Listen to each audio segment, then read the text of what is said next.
નમસ્કાર દર્શક મિત્રો, માનવતાવાદી ન્યૂઝ ચેનલમાં આપનું હાર્દિક સ્વાગત છે અને જોઈએ સમાચાર વિગતવાર। ગારિયાધાર તાલુકાનું શેવાળોનું ગામ બમરિયા, જ્યાં પીવાના પાણી માટે લોકો વલખા મારી રહ્યા છે। ભાવનગર જિલ્લાના ગારિયાધાર તાલુકાનું ગામ, જે ગારિયાધાર તાલુકાનું શેવાળાનું ગામ છે, જે છેલ્લા 17 વર્ષથી પીવાના પાણીને લઈને અનેક સમસ્યાઓથી ઘેરાયેલું છે, જેવી કે રોડ પર સ્ટ્રીટ લાઇટ નથી, તો ત્યાં રસ્તાઓ સારા નથી, શું ત્યાં અનુસૂચિત જાતિ સમાજના લોકો રહે છે તેને લઈને ભેદભાવ થતો હોય તેવું જાણવા મળેલ છે। જ્યાં અનુસૂચિત જાતિ વિસ્તારમાં કોઈ પણ જાતનું સાર્વજનિક વાડી કે હોલ નથી, આવા તો અનેક પ્રશ્નો છે। ત્યાંના સરપંચને આ બાબતની જાણ હોવા છતાં અજાણ છે, જ્યારે ત્યાંના લોકોએ ઘણા વર્ષો બાદ મીડિયાનો સહારો લેવા મજબૂર થવું પડ્યું હતું। જ્યારે આ બાબતે સરપંચને અમારા રિપોર્ટર ટેલિફોનિક વાતચીત કરી કે ખરેખર સત્ય શું છે, તો સરપંચ દ્વારા મીડિયા સમક્ષ નિવેદન બાઇટ દેવા બાબત ગોળ ગોળ વાત કરવામાં આવી રહી હતી। ત્યારબાદ ત્યાંના ગામ લોકો, ત્યાંના જાગૃત નાગરિક ચિરાગ પરમાર દ્વારા અને ગામ લોકો દ્વારા જણાવવામાં આવ્યું હતું કે સરપંચને અમે મૌખિકમાં રજૂઆત કરી હોય તેવું ગામ લોકોનું કહેવું છે, પણ સરપંચ દ્વારા કોઈ સચોટ નિવારણ કે કોઈ ધ્યાન દોરેલ ન હતું તેવું પણ જાણવા મળેલ છે। પહેલી કહેવત છે કે કૂવામાં હોય તો અવેડામાં આવે, પણ અહીં તો કંઈક ઉલટું જ જણાઈ રહ્યું છે। ત્યારે ગામના સરપંચ દ્વારા પાણી પણ અપાય છે, પણ નાત જાત જોઈને પાણી ગામમાં અપાઈ રહ્યું હોય તેવું લાગી રહ્યું છે। ગામના પાદરમાં એક અવેડો આવેલો છે, જ્યાં માલઢોર પાણી પીવા માટેનો અવેડો બનાવેલો હોય। લ્યો બોલો, શું આ નાગરિકો આ ગામના નથી? ગામનો શું દોષ? આ તે કહેવો ન્યાય?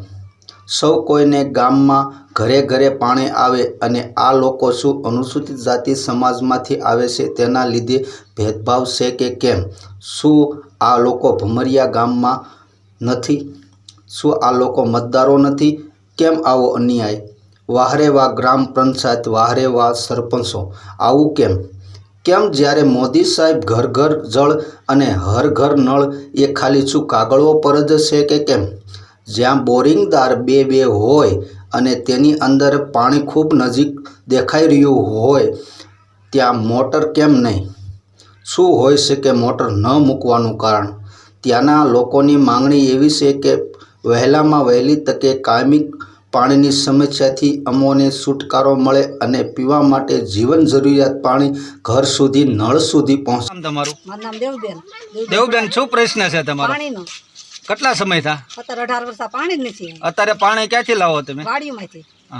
શું માંગ છે તમારી? અમારે પાણી જોઈએ, અમને સંદાસ કરી આપ્યા છે સરકારે, પણ પાણી હોવું જોઈએ ને। પાણી શું મળે આપનું નામ? મારું નામ ગૌરીબેન। શું પ્રશ્ન છે તમારો? અમારે 17-18 વર્ષ પાણી અમારા ગામમાં નથી આવતું। શું તમારી માંગ શું છે? મને અમારે પાણી જોઈએ। પાણી અમારા ગામમાં લગભગ નથી, 17-18 વર્ષ પાણી આવતું, તો અમે પાણી ક્યાંથી લાવી? અત્યારે પીવાના પાણી માટે તમે શું કરો છો? ક્યાંથી પાણી લાવો છો? વાડીઓમાંથી। વાડીઓમાં લાવી, રાત્રે કામ ઉપરથી ક્યાંક દાડી દબાડે, દાડીએ ગયા આવી તો પાણી ન હોય તો 150 રૂપિયા ફેરાના લે વાડીઓવાળા, તો 500 લીટર પાણી આવે, તો ઘર કેમ ચલાવવાનું? અને નરેન્દ્ર મોદી એમ કહે છે કે અમે પાણી ઘરે ઘરે નળ આપીએ છીએ, શેના પાસે હવા લેવાના? શું ભાઈ આપનું નામ? મારું નામ પુંગેરા ચિરાગ જયંતિભાઈ। આપના માધ્યમથી હું એક અમારી જે મૂળ સમસ્યા છે તે જણાવવા માગું છું। એવી તો ઘણી બધી ગંભીર સમસ્યાઓ છે, પણ હાલ અત્યારે જે કાંઈ શિયાળાનો જે સમય હતો એ હજી ક્યાંક ને ક્યાંક પૂર્ણ થઈ રહ્યો છે। તે પહેલાંથી જ અમારા પાણીની જે સમસ્યાનો હતો તે સમસ્યા અમારે ક્યાંક ને ક્યાંક ભોગવવામાં આવી રહી છે। કેન્દ્ર સરકાર ક્યાંક ને ક્યાંક 10 વર્ષ પહેલાં એવો નારો આપતી હતી કે હર ઘર નળ હર ઘર જળ। જે નળ તો આવી ગયા છે, પણ આપ જોઈ રહ્યા છો હાલ જે કાંઈ મહિલાઓ આવી છે, હાલ જે કાંઈ બહેન દીકરીઓ આવી છે, તેના હાલ જે એના ઘડા તમે ચેક કરશો તેમાં પાણી નથી આવતું। ઘરે નળ તો પહોંચી ગયા છે, પણ જ્યારે તમે નળ ચાલુ કરો છો તો નળમાંથી કોઈ પણ જાતની કોઈ માત્ર ને માત્ર મોદીજીએ જે આપેલા જુમલા છે તે જુમલા જ બહાર આવે છે। બાકી પાણીની કોઈ પણ જાતની સુવિધા આ ગામની અંદર પૂરી પાડવામાં આવતી નથી। આ જે કાંઈ મહિલાઓ છે, આ જે કાંઈ ગરીબ વર્ગની જે કાંઈ ગરીબ તબક્કાના જે કાંઈ માહોલના રહેતા અનુસૂચિત જાતિના વિસ્તારના જે કાંઈ અનુસૂચિત જાતિના લોકો છે, તે માત્ર ને માત્ર 250 રૂપિયાની દાડી કરે છે। એની અંદર 8 અઠવાડિયું આવે છે, એક વીકની અંદર એને 4 પાણીના ટાંકા પ્રાઇવેટ સેક્ટરમાંથી મંગાવવામાં આવે છે,